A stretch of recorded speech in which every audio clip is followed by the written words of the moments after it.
For a couple of years now, I've been using the 25-inch softboxes on my Aperture 60Xs. I figured small light, small softbox. They're also super easy and convenient to transport, set up, etc.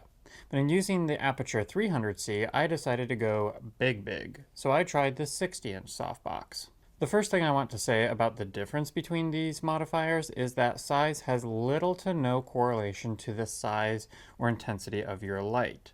I used both softboxes on both lights, and they are both appropriate for both lights, depending on your needs. Yes, even my tiny 60X could hold a 60-inch modifier, seemingly with no real strain.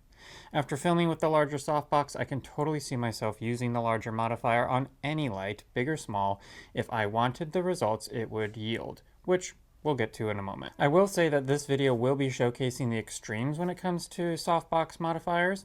25 inches is the smallest softbox size you can get for a Bowens S-mount light, and 60 inches is the largest softbox you can get for the same mount. Anything bigger and you're stretching diffusion across a frame put up in front of your light. Now, in terms of usability, the 25-inch is obviously stupid easy when it comes to packing, carrying, setting up, and moving the light source on set. That's the advantage to the small size. The 60-inch is quite a beast in all of these regards. It is fairly easy to carry and travel with, but it takes much longer to set up, attach it to the light, and then move the light with it attached. Because of its enormous size and the way it pulls a light forward, it is rather difficult to operate as a solo shooter. Now, I will say that that is all I have done with it, but still, it is rather awkward to use until it is fully in place on set. It is hard to mount to a light, hard to re-angle on a light fixture, requires either a much heavier duty light stand, which in turn is going to be far more cumbersome to carry and travel with, or sandbags, which are also beasts to lug around on set or move a light once on set. All in all, I personally found that though the results of the 60-inch modifier were quite pleasing, which we'll get into next, its usability would deter me from bringing it on most shoots. I'd only really invest in this if I were doing far more multi-crew shoots, and I tend to be a solo operator. Therefore, I think I'll be looking into a 36-inch or 48-inch modifier as my more permanent softbox solution. But this modifier has a place in many kits and yields incredible results. What are some of those practical differences between these two softboxes when you get in camera? Let's see.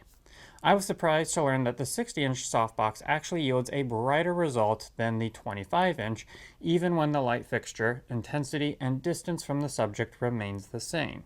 Actually, this shouldn't have surprised me if I thought of it. The modifier acts as a light source itself. Think of it this way. If you were to bounce a light into a sheet of paper, you will experience a certain amount of that light coming off that as your new light source. If you were to bounce the same exact light off of a white wall, you would experience a much greater amount of light on your subject because the source is so much bigger. It has nothing to do with the brightness or intensity of the light being used. On both the 60X and the 300C, using the 60-inch modifier brightens more of the shot and lifts the exposure of an image rather noticeably. Take this studio test for instance.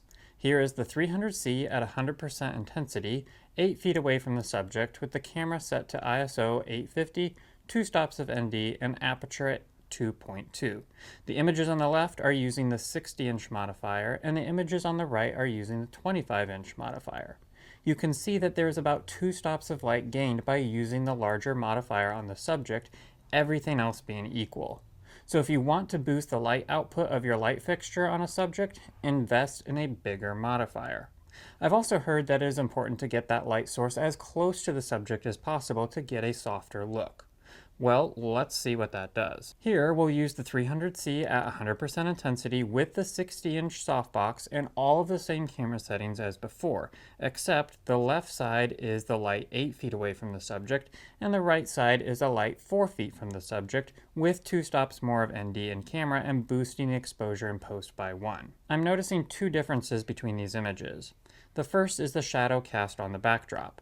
Moving the light closer to the subject softens the shadow tremendously, nearly eliminating it. I'm actually noticing more contrast from light and shadow on the face when the light is closer to the subject, where there is a flatter feel when further away. It's a bit hard to tell which shadow on the face is actually softer than the other one in terms of the roll-off, but I certainly like the character and dimensions that the closer light has. The same is true when we switch to the 25-inch modifier. Shadows on the backdrop soften tremendously, and the lighting on the face becomes more pronounced and dynamic. Here are some of the back and forths between these lights with each modifier. The 60-inch on the left and the 25-inch on the right from 8 feet away, and then from 4 feet away. 8 feet, and then 4 feet. 8 feet, and 4 feet. To me, that closer light is far more pleasing than further away. I would say that the larger modifier certainly is brighter, so it lifts the shadow slightly, and if you want the darker shadow contrast of the smaller modifier, this would certainly be something you could get back through exposure in camera or coloring in post.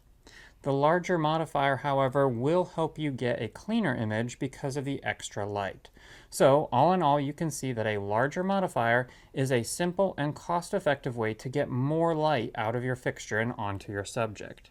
Moving that light source closer to the subject gives a softer and more dynamic result, but there is no real noticeable difference in the particular softness of the light when comparing the size of the modifier.